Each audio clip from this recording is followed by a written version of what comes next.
Selamat siang para netizen dimanapun kita berada, salam inspirasi bagi kita semua. Wah, ini agak gawat begitu kan ya. Ini tiga pejabat KPK yang tak setuju penyidikan Formula E disingkirkan. Wah, siapa yang menyingkirkan? Ya, tentu orang-orang yang tidak suka begitu kan ya. Ya, bahwa ya ingin ngebet sekali untuk mentersangkakan Anies begitu kan. Tahu-taunya tiga pejabat ini ya tidak mau karena tidak ada alat bukti begitu kan. Dua alat bukti sebenarnya cukup, tapi tidak menemukan apa-apa begitu. Kenapa ya kok orang-orang yang kemudian jujur begitu kan lalu kemudian disingkirkan begitu? Ada apa begitu? Ini sangat menarik begitu ya.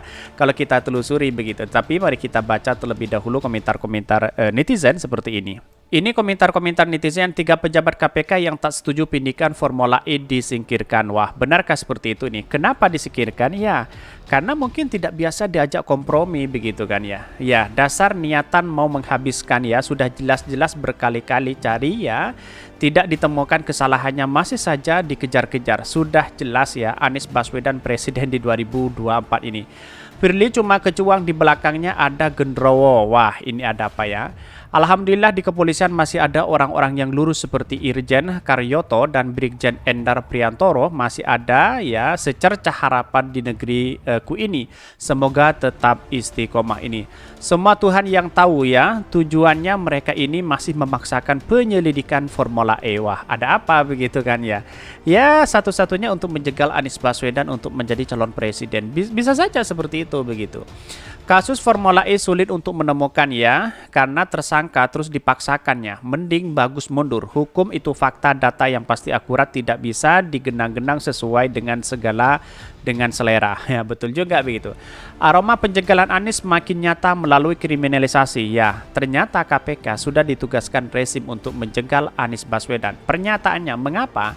Kasus SR Sumber Waras ya, Rumah Sakit Sumber Waras ya, pembelian aset DKI dibeli oleh Pemda DKI dan pengadaan bis ya TJ rongsokan dan Cina tidak pernah dibuka oleh KPK. Ada apa? Itulah yang kemudian kenapa kok Anies Baswedan ya dicari-cari kesalahannya. Ada apa begitu kan ya? Kalau memang tidak punya ada dua alat bukti untuk mentersangkakan orang ya itu tidak bisa begitu. Sampai kapanpun tidak bisa begitu. Jadi aneh sekali si Firly Bahuri begitu ya. Bahkan begitu mudah menyingkirkan pejabat apalagi karyawan outsourcing. Semoga saja rakyat bisa sanggup menahan sabarnya. Betul juga begitu ya apa yang saya bacakan ini pro dan kontra begitu. Bukti kasus dipaksakan dengan Firly ya buat mempermalukan BPK dan inspektorat ya. KPK kapan nangkap Harun Masiku? Padahal sudah jelas-jelas di depan mata banyak korupsi kanan kiri begitu kan. Tetapi kenapa KPK kok agak lemah di situ begitu ya?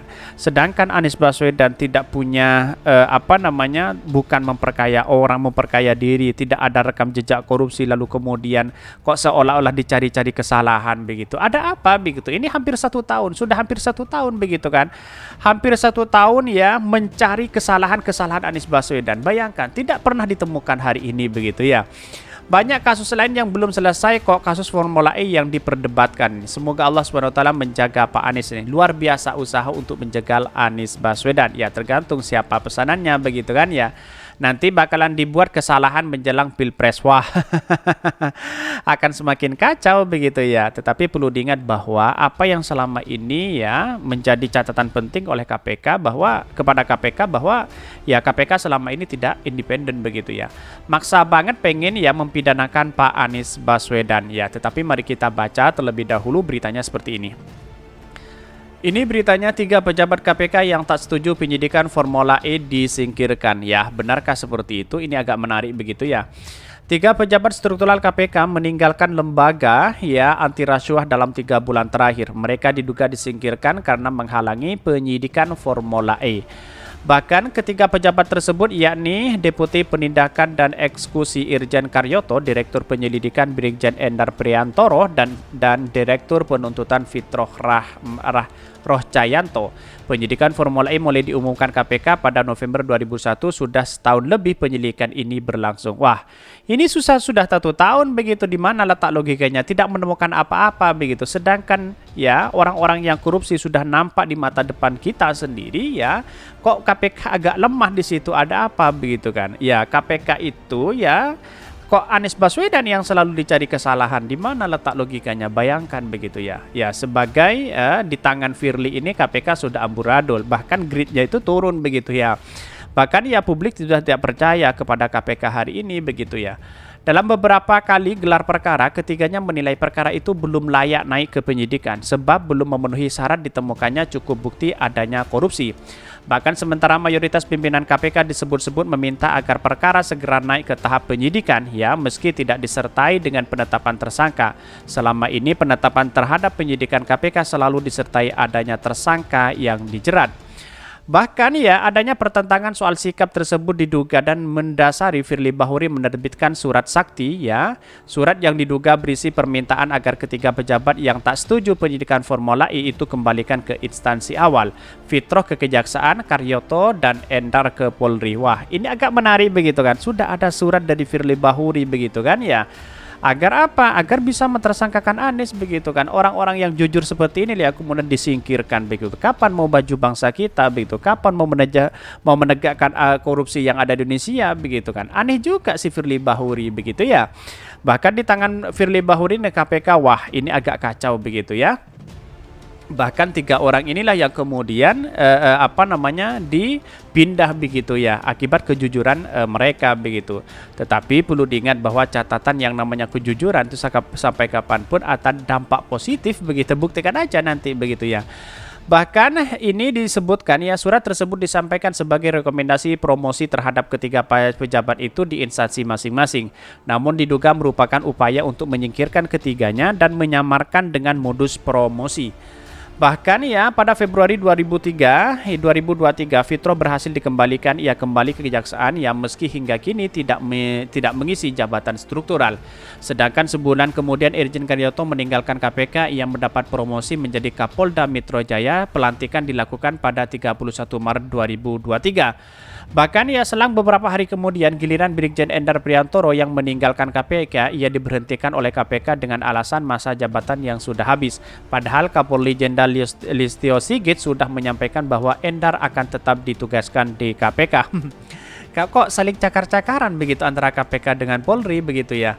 Beberapa waktu lalu Firly Bahuri ya tidak secara langsung membenarkan soal adanya surat tersebut. Ia hanya membenarkan adanya komunikasi dengan Kejaksaan dan Polri. Bahkan ya PLT juru bicara KPK Ali Fikri juga pernah menjelaskan soal ramai-ramai surat sakti. Ali mengatakan bahwa surat itu hanya rekomendasi promosi jabatan terkait manajemen kepegawaian ya. Adapun pertimbangan itu diserahkan ke instansi asal yang bersangkutan. Bahkan ya surat tersebut itu disampaikan sejak bulan November. Sementara itu Fitroh Ali Fikri berdalih bahwa jaksa senior itu kembali ke Kejaksaan Agung karena mengundurkan diri dari KPK. Bahkan ya ini nasib Irjen Karyoto hingga Brigjen Endar ya. Karyoto dipindah ke kepolisian dan menjabat sebagai Kapolda Metro Jaya. Fitroh kembali ke Kejaksaan sementara Endar punya nasib berbeda. Ia diberhentikan secara hormat ya oleh KPK. Dan bahkan ini disebutkan ya KPK beralasan pemberi hentian Endar itu karena masa jabatannya sudah selesai ya. Sekretaris Jenderal KPK Cahya Haji Harifah menyatakan KPK telah menyampaikan ya surat penghadapan ya Endar kembali kepada Polri ya per 30 Maret 2023. Bahkan surat pengambilan Endar ini mengundang tanda tanya sebab ya sehari sebelumnya Kapolri Listio Sigit ya Prabowo telah mengeluarkan ya surat edaran agar Endar tetap bertugas di KPK. Bahkan ya Endar meminta untuk mengadakan koordinasi dan kerjasama yang sebaik-baiknya dengan unsur terkait KPK, melakukan tugas dengan penuh rasa tanggung jawab ya. Adapun surat perintah ya terhadap Brigjen Endar ini terhitung mulai tanggal dikeluarkan yakni 29 Maret begitu. Kapolri memerintahkan ya Pak Sigit memerintahkan 29 Maret, sedangkan dari KPK dikeluarkan 30 Maret. Gimana letak logikanya, bayangkan begitu. Inilah yang kemudian ya seolah-olah apa yang selama ini dilakukan oleh Firly Bahuri begitu sudah ketahuan begitu ya. Bahkan ini, namun pada hari itu KPK telah memiliki ya sikap bulat penghadapan kembali ke Endar ke kepolisian. Ya, ini sudah menunjukkan bahwa apa yang terjadi selama ini wah KPK sedang bermain di situ begitu ya. Bermain apa ya? Untuk mentersangkakan Anies Baswedan. Nggak tahu pesanannya siapa ini, wallahu alam. Mungkin itu yang kami sampaikan. Tonton terus channel Hodari Podcast hari ini, karena ada berita-berita menarik dan viral setiap harinya. Salam para netizen, salam inspirasi bagi kita semua. Jangan lupa di subscribe channel YouTube Hodari Podcast Rakyat ini.